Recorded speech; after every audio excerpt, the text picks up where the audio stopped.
Thanks, Bob. I'm a 59-year-old gentleman. We moved up from Melbourne 25 years ago. We had a six-month-old baby in the back of the car called Jazz, and Jazz is now 25 years of age. He's running his own business here in Shepparton. Zadie came along soon after we arrived, and unfortunately Zadie died at the age of 7 years and 22 days. And that's how we started the Zadie's Rainbow Foundation. After Zadie died from a burst blood vessel in the brain called an aneurysm, and was the only child in 2004 to be an organ and tissue donor in Victoria. And from that, we've been working the foundation on a national scale for the last 16 years. And I guess what I'd bring to council is my experience working in business, both large and small, but also working directly with all levels of government, from the federal government to the state government to the local government, with my role as the Managing Director of Zadie's Rainbow Foundation. Thanks, Emily. In all honesty, until I actually be elected to council and get in there and sit and read what the program is and where the emission targets are, it's very bit rude of me to make comments at this stage and give you the reasons how we're going to get there and some answers. I think it's a large subject about carbon, a large subject about renewable energies, and I think the only way you're going to get around that is to work as a team, as a council, and look at the targets, see what we can do around the region. And certainly if there's opportunities to improve those, to engage business, to engage industry, I'm all for it. You know, I want a clean environment like everybody else out there. But I think the targets need to be reviewed on a fairly major level, rather than me just make rash decisions and rash comments when I'm really unsure what they are and what the opportunities are to change those in the future.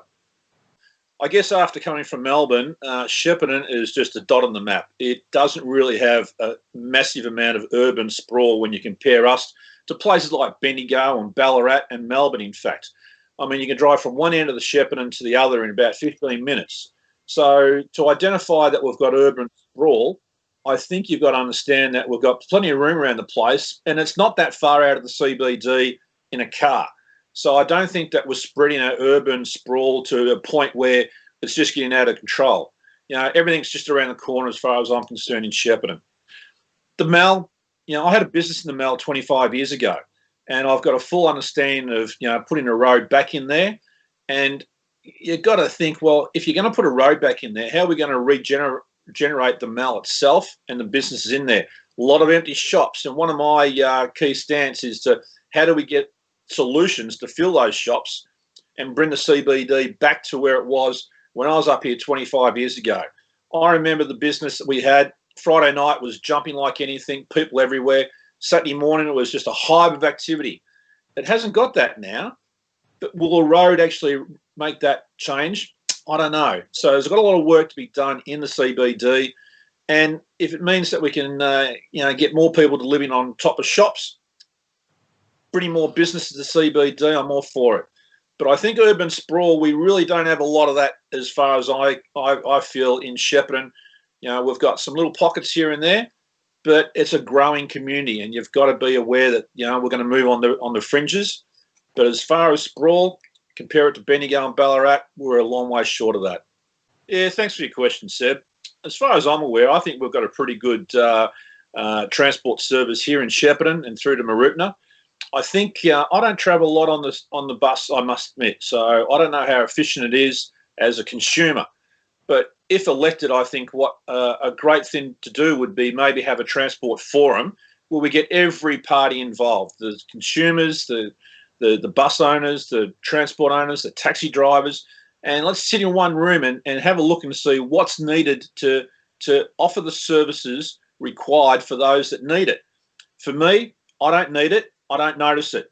But there's a great amount of people in the community that do. So let's engage those people, ask them the right questions, and think, what can we do as a council to assist the business around town to do the improvement, make it more opportune for people to get around.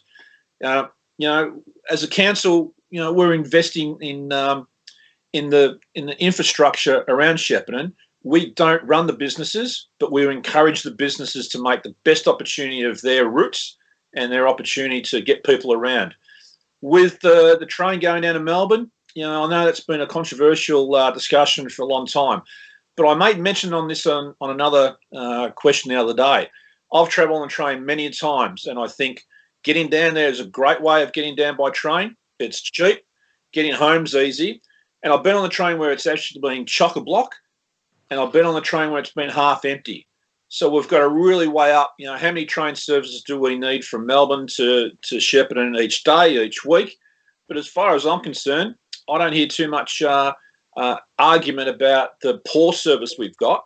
If we can improve it, fine. But we need to have communication with Vic Rail and the commuters to ask the question of what needs to be done and try to get those issues resolved.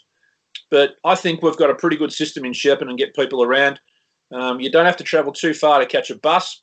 Taxis are everywhere.